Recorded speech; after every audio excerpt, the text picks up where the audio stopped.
McAnally has spent most of his professional career as a Coral Reefer. That's a member of Jimmy Buffett's band. Now he's enjoying the spotlight with his first live recording released just this week on Mailboat Records. Kelly caught up with Mac to talk about live in Muscle Shoals. We have got a special treat, McAnally, today. It is so good to see you. Well, thank you very much. Happy to be here. Huge fan of your music and all that you do. And recently you've done a new live album. This is actually the first time you've ever recorded live, and it's live from Muscle Shoals. Tell me about it.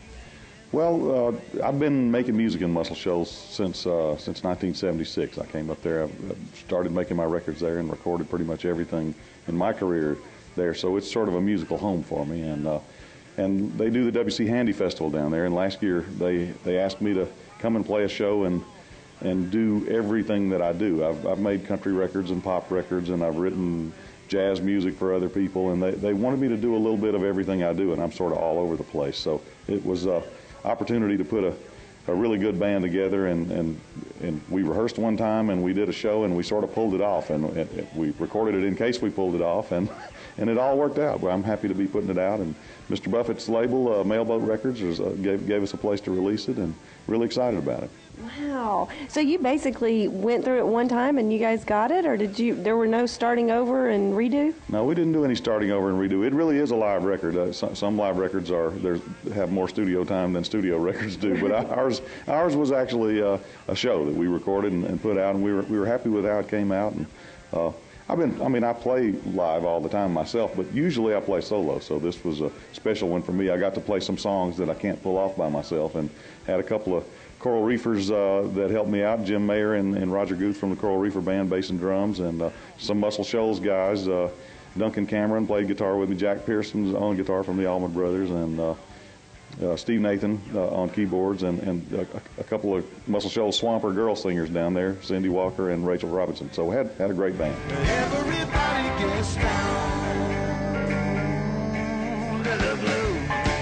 I've always chased music that floated through my head, and that's mainly, it's worked well enough that my electricity hasn't been cut off since 1976. So I don't really change that. Some have a period of time where it's country stuff that makes the income, and sometimes it's pop stuff that makes the income. But I just, I figure if I hear music, it's a gift from up above, and I chase it. Absolutely, and you've stayed really true to that, and that's commendable. Well, thank you. It's all that I know to do. I don't know any other way. So.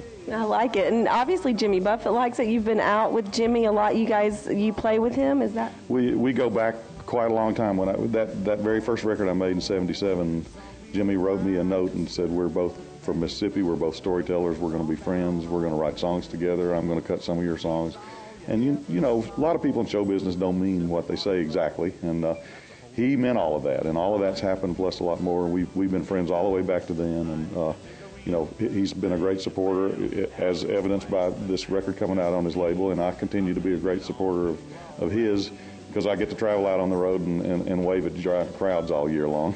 And that's, I watch a lot of beach balls go up in the air, and I get hit in the face by one every once in a while, but it's all fun.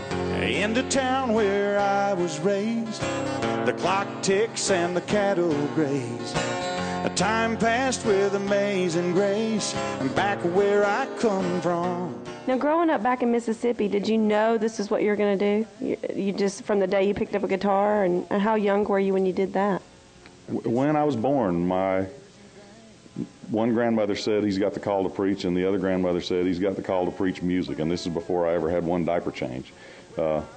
I wasn't that confident about it, but they always thought that for me, and everybody always assumed I was going to be probably a music minister in a church or something. And but always my family wanted me to be a musician, to the point, I played in church up until I was 13, and then when I was 13 I started playing in honky-tonks at the state line, and my family would never have gone to a honky-tonk. They're very religious. My mom was the church piano player, but she knew for where I needed to go and what I needed to learn that was part of the experience, because we didn't allow drums and bass in our church in Mississippi. So I had to go to some places they didn't want to go to learn to play, and then that built into studios. I started working in studios at about 15 years old, and I'm still playing studios and honky tonks and churches at 54, and I wouldn't trade any of it. And you're still pretty much preaching through your music because it touches all of us in the words that you say. So I guess they were both right. Well, I'm rooting for them. I had some great grandparents, so I'm going to give them credit for being right most of the time. All right. Well, it is my pleasure to get to interview you today. McAnally, live in Muscle Shoals. Make sure you pick this up. Amazing album. And thank you for talking to us. Thanks very much, Kelly. I appreciate the interest. As reigning three-time winner, Mac is nominated again for Musician of the Year at the 45th Annual CMA Awards, so we wish him a lot of luck. We still have lots more ahead here on Inside Music Row. We'll catch up with Coral Rhythm Records' Mason Douglas when we come back. Don't go away. Hey, I'm Mason Douglas, and I'm coming up next right here on Inside Music Row.